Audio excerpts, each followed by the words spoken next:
দুটি প্রাণের বিনিময়ে অবশেষে জামিন মিলল বাগেরহাট ছাত্রলীগের সেই সভাপতি জুয়েল হাসান সাদ্দামের। আমরা কি তার এই জামিনের স্বস্তি প্রকাশ করব? তার এই জামিনের জন্য আমরা সাদ্দামকে অভিনন্দন জানাবো? সোমবার বিচারপতি JBM হাসান এবং বিচারপতি আজিজ আহমেদ ভুইয়ার সমন্বয়ে গঠিত হাইকোর্ট বেঞ্চ তার জামিনের আদেশ দেন। এবং সাদ্দামের জীবনে কি হয়েছে আমরা সবাই জানি। তার যে একের পর এক মামলা এবং কোন কোন মামলায় জামিন হওয়ার সত্ত্বেও আরো নতুন নতুন মামলা, এতে যে প্রচন্ড হতাশায় নিমজ্জিত হয়ে এক সময় তার সহধর্মিনী স্বর্ণালী আত্মহত্যার সিদ্ধান্ত নিলেন। তার আগে নিজের শিশু সন্তানকে হত্যা করলেন। যদিও আমরা এটিকে কোনোভাবে সমর্থন করি না, তারপরেও করেছে তো। 9 মাসের মধ্যে একদিনও সাদ্দাম তার শিশুকে বুকে জড়িয়ে নিতে পারেনি। এগুলো সবই আমরা জেনেছি। তাদের মৃত্যুর 3 দিন পর জামিন মিলল এবং তাদের মুখখানা শেষবারের মতো দেখার জন্য সাদ্দামকে কত কি করতে হয়েছে, সাদ্দামের পরিবারকে কত কি করতে হয়েছে, সেক্ষেত্রেও যে রাষ্ট্র সরকারের প্রশাসনের নির্মমতা, তাও আমরা প্রত্যক্ষ করেছি। এখন কি করবে সাদ্দাম এই জামিন দিয়ে? কোথায় যাবে সাদ্দাম? কি আছে তার জীবনের?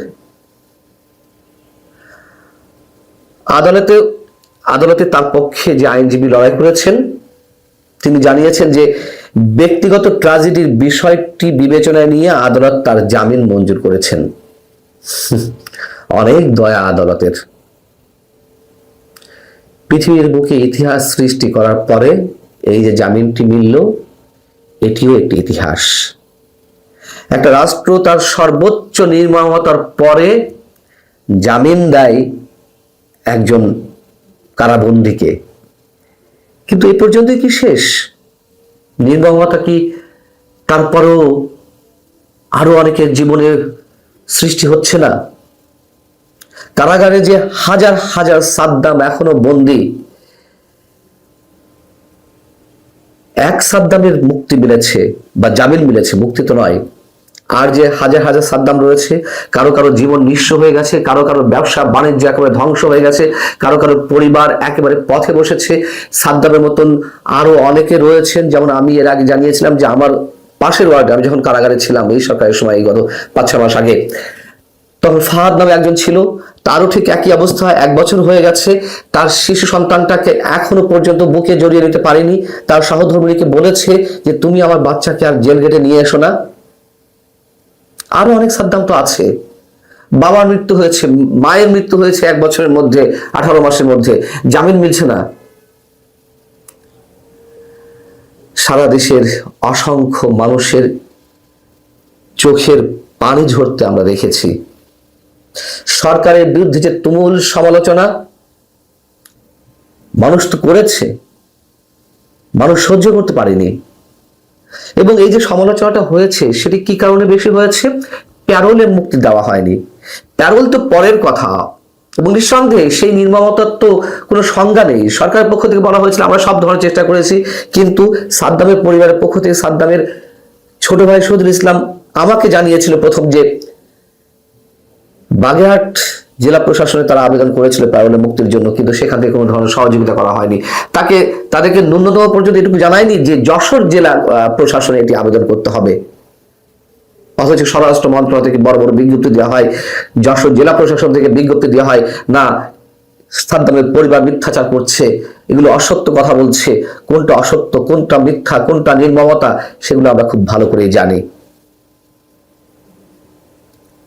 জামিন পাওয়া তো, যদি কেউ প্রকৃত অপরাধীও হয়, তার তো ন্যূনতম আইনগত অধিকার, কিন্তু সরকার এই 18 মাসে সেটির ধার ধারেনি।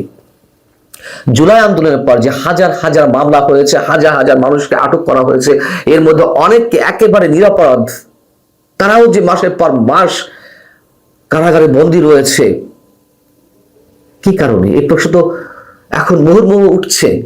সরকার সেদিকে কর্ণপাত করার বিন্দু মাত্র প্রয়োজন মনে করে না।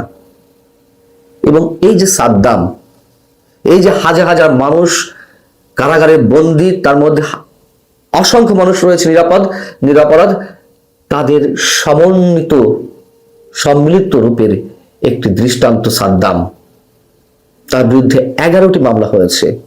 সব মামলাই কি প্রকৃত মামলা, প্রকৃত কোনো অপরাধের কারণে তার বিরুদ্ধে মামলাগুলো হয়েছে? এবং একটা তো একেবারে ফেক। আমরা দেখেছি যে যেই ঘটনায় একটি মামলা হয়েছে সেই ঘটনার সময় সে ভারতে অবস্থান করছিল। তাহলে নিশ্চয়ই এরকম একাধিক মামলা তার বিরুদ্ধে রয়েছে ফেক, আমরা চোখ বন্ধ করে বলে দিতে পারি। তারপরও সাদ্দাম জামিন পায়নি। জামিন হয়তো পেয়েছে, 8টি মামলায় জামিন পেয়েছিল 11টার মধ্যে, বাকি অবশিষ্ট আরো 3টি মামলা ছিল। 3টি মামলা পরবর্তীতে এসেছে এবং এটি তো আইনের কোথাও নেই। আদালতের থেকে জামিন পাওয়ার পর পর আবার নতুন করে মামলা যাবে, তাকে ছাড়তে হবে, নতুন মামলায় অ্যারেস্ট দেখাতে হবে যদি দেখাতেই হয়। কিন্তু আদালতে শোন অ্যারেস্ট দেখানো হয়।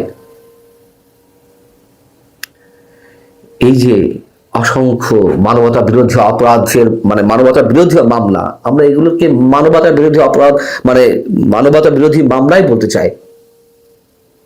এখন মানবতা এখানে গুমড়ে গুমড়ে কাঁদছে অসংখ্য মানুষের জীবনের সঙ্গে। এসব মামলার সাথে নিঃসন্দেহে ইউনূস সরকারের প্রতিহিংসা জড়িয়ে রয়েছে। ব্যক্তিগতভাবে আইন উপদেষ্টা নিজের পদবি টিকিয়ে রাখার জন্য তার যে অপচেষ্টা, সেই অপচেষ্টাগুলো রয়েছে। তিনি বলেছেন বিচারকদের উদ্দেশ্যে যে কাউকে যদি জামিন দিতে হয় দেখে শুনে জামিন দিতে হবে। নিম্ন আদালতের বিচারকদের ঘাড়ে কয়টা মাথা যে একজন মন্ত্রী এই কথা বলছেন আর তারা খুব সাবলীলভাবে আইনগত জায়গায় থেকেই তারা মামলা জামিন দিবে। স্বরাষ্ট্র উপদেষ্টা আর এক নির্মম ব্যক্তি। আমরা দেখলাম রোববার তার কাছে যখন সাংবাদিকরা প্রশ্ন করতে গেলে, বিষয়টা উত্থাপন করতে গেলে, তিনি শুনলেনই না, ড্যাম কেয়ার ভাব করে চলে গেলেন।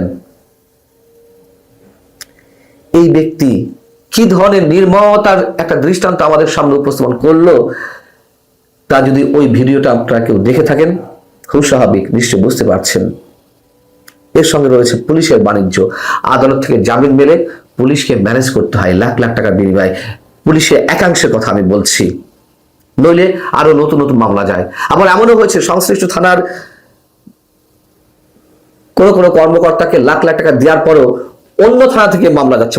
চোর হলেও বেটা ইমানদার, এমন একটা কথা আছে না?